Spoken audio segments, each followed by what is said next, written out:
Bom, pessoal, boa noite. Hoje a gente já começa, com outro assunto, mas ainda inteiramente relacionado com MVC, que é o padrão que nós começamos a ver na nossa última aula. E o que a gente vai começar a ver hoje é o framework Hibernate. Então, existem ferramentas que auxiliam o desenvolvedor a trabalhar com banco de dados de forma mais eficaz, que a gente pode incorporar o modelo entidade-relacionamento ao mundo da orientação a objetos. Ou seja, é muito deselegante até, além de ser desconfortável, que você tenha que parar com a sua orientação a objetos em todo momento que você precisa de fazer uma interação com o banco de dados, Em todo momento que você precisa de interagir com o seu banco de dados, você ter que sair da sua orientação a objetos, ter que sair da sua metodologia de programação orientada a objetos, para que você tenha que se conectar forçadamente a um banco de dados e passar queries SQL para que você tenha que manipular esse seu banco de dados. Então, ferramentas para auxiliar nessa tarefa tornam-se popular entre os desenvolvedores Java e são conhecidas como ferramentas de mapeamento objeto relacional. Porque, basicamente, o que a gente vai fazer?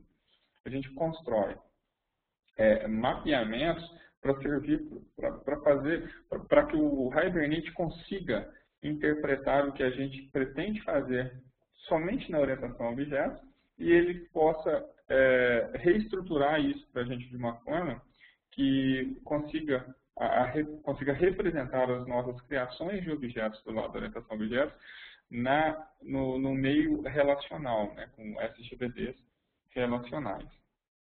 Então, o Hibernate pertence hoje ao grupo JBoss, é uma ferramenta open source e é líder de mercado, sendo a inspiração para a especificação JPA. Bom, não é a única ferramenta, porém é a mais largamente utilizada. Desenvolvedores Java utilizam o Hibernate, desenvolvedores .NET utilizam o N-Hibernate. A metodologia é a mesma, o funcionamento é o mesmo. Lembrando a vocês que não é um software, é um framework, é mais uma metodologia até do que a aplicação. Nele a gente tem várias bibliotecas e a gente incorpora essas bibliotecas, ou a gente incorpora a funcionalidade dessas bibliotecas dentro do nosso aplicativo, dentro do nosso programa orientado a objetos em Java. O Hibernate abstrai o seu código SQL, que será gerado em tempo de execução. Mais que isso, ele vai gerar o SQL que serve para determinado banco de dados, já que cada banco de dados fala um dialeto diferente dessa linguagem. Ou seja, independente do SGBD que a gente esteja utilizando, o Hibernate, ou as bibliotecas que a gente importa para o Hibernate, ele vai criar um dialeto SQL, ele vai criar as instruções SQL que a gente precisa de passar para a nossa aplicação, de forma com que qualquer SGBD possa interpretar. Visto que cada SGBD tem uma linguagem específica, quando a gente utiliza Transact, quando a gente não utiliza Transact SQL, a gente utiliza somente ANSI SQL, tende a ser mais padronizado, mas mesmo assim existem algumas diferenças de um SGBD para outro. Assim, há também a possibilidade de trocar de banco de dados sem ter que alterar o código SQL, já que isso fica de responsabilidade da ferramenta. Ou seja, eu posso desenvolver um aplicativo rodando no MySQL, como é o nosso exemplo, como é o nosso caso, e se algum cliente quiser uma distribuição desse meu aplicativo rodando no SQL Server, basta somente que eu modifique a configuração da conexão com o banco de dados dentro do Hibernate.properties. É um arquivo de configuração para o Hibernate, onde a gente vai ver, depois nas aulas mais para frente, como que é o funcionamento e como que a gente estabelece essa configuração. Quando desenvolvemos softwares corporativos e temos que fazer um acesso a banco de dados, geralmente esse banco de dados é relacional. A gente pode até, é questão de desenvolvimento mesmo de ferramenta. Hoje em dia já existem SGBDs orientados a objetos, porém, para aplicativos comerciais, a gente tende a utilizar a base de dados relacional, visto que ela suporta, todos os SGBDs hoje têm uma gama de ferramentas para possibilitar um retorno muito mais apropriado, né, ao desempenho esperado de um aplicativo comercial. As ferramentas de estrutura de dados mesmo, implementadas dentro dos SGBDs, nos permitem um retorno muito mais rápido para grandes quantidades de dados. Além de outras vantagens, né, como junções e uniões, que a gente consegue fazer utilizando a lógica matemática relacional. O único desconforto do programador é você ter que, toda hora no seu código orientado a objetos, parar com a sua aplicação, parar com a sua orientação a objetos, estabelecer uma conexão com o banco, forçar um SQL e voltar, né? Então, é isso que a gente quer resolver com o emprego dessa framework. O Hibernate é uma ferramenta que faz mapeamento objeto relacional na linguagem Java. A técnica de mapeamento relacional faz o mapeamento de uma representação dos dados de um modelo de objeto para dados de modelo relacional baseado em SQL e no JDBC. Então, basicamente, o que a gente vai criar? São tradutores para que o Hibernate possa verificar nossa orientação a objetos e reproduzir esse ambiente no meio relacional, na estrutura relacional. Basicamente, vai ser isso, né? Esse arquivo de mapeamento, ele vai ser um depara, ou na orientação a objeto onde eu tenho isso, no relacional eu vou ter isso, a grosso modo. O Hibernate pode diminuir muito o trabalho do desenvolvedor nas tarefas mais simples de programação e armazenamento de dados. Embora o intuito seja mais de padronizar mesmo a estrutura e deixar a nossa aplicação independente quanto à tecnologia de SGBD que a gente vai utilizar, mas acaba tirando também do programador essa responsabilidade de ter que manipular as carries dentro do SGBD. Isso fica a cargo do Hibernate.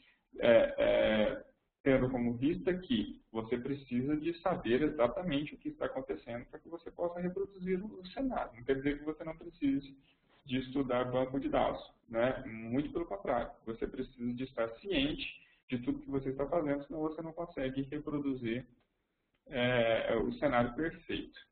Bom, no nosso guia, na página 109, tem os links para o download do Hibernate, do SLF4J e do JDBC, do driver de conexão JDBC.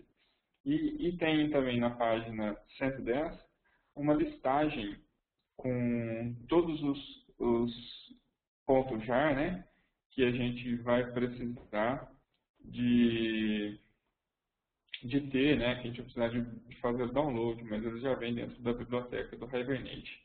Então, o arquivo de driver JDBC, o arquivo JDK da biblioteca SLF4J, o arquivo principal do Hibernate e todos os arquivos da pasta /lib, /jpa e /lib, /recurity. São os arquivos que a gente precisa, né? São os arquivos que estarão contidos dentro desse pacote que a gente precisa baixar. Também a gente precisa utilizar o plugin Hibernate Tools, é uma ferramenta da JBoss que facilita o trabalho com o Hibernate, gerando as classes e conexões automaticamente. Então, na página 111 também tem um link para o plugin, e aí a gente deve proceder, né, com as instalações, que a partir da página 111 do nosso guia mostra tela a tela aí, como a gente deve proceder com as instalações do Hibernate. Bom, vocês verão também que, trabalhando com Hibernate, as nossas estruturas, né, os nossos aplicativos tendem a ficar muito mais organizados, porque tende, né, a gente não precisa de mudar a metodologia de desenvolvimento. A gente vai trabalhar orientado a objetos e pronto. A gente tem alguns ganhos também com relação à transação, porque não precisamos de tratar transações. Se eu quero dar mais de uma instrução SQL, eu posso dar quantas instruções eu quero, né, encapsulada. Estou falando de instruções encapsuladas, eu preciso dar uma seção .save, por exemplo, para salvar temporariamente um objeto na memória.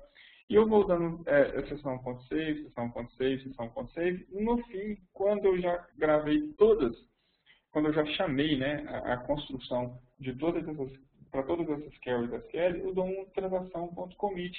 Ou seja, se eu cheguei na transação.commit, aquelas sessões que eu mandei gravar, todas foram executadas com sucesso. Ou, temporariamente, todas as instruções SQL foram executadas com sucesso. Aí, então, eu chamo a transação.commit e aquilo passa a não ser mais temporário e passa a ser permanente. Então, esse controle de transação é NAC, porque eu só consigo chegar no commit para que a minha instrução vire uma instrução permanente se eu passar por todas as sessões. Então, se gerou algum erro em alguma dessas sessões, o fluxo vai ser desviado para o catch e eu não chego no commit, ou seja, nada vai ser feito. Então, é bem aquele conceito mesmo de transação, né? Ou se faz tudo, ou não se faz nada. É lógico que não é aplicável, né, a todos os cenários, mas na maioria deles a gente tem aí mais de uma transação precisando ser executada. A gente precisa de fazer um controle dessa transação. Quando a gente utiliza o Hibernate, não temos toda essa necessidade. Ok? Bom, na nossa próxima aula, o nosso objetivo vai ser, né, de configurar o ambiente, né, e qualquer dúvida que vocês tenham, eu estarei aí sempre à disposição. Uma boa noite para vocês.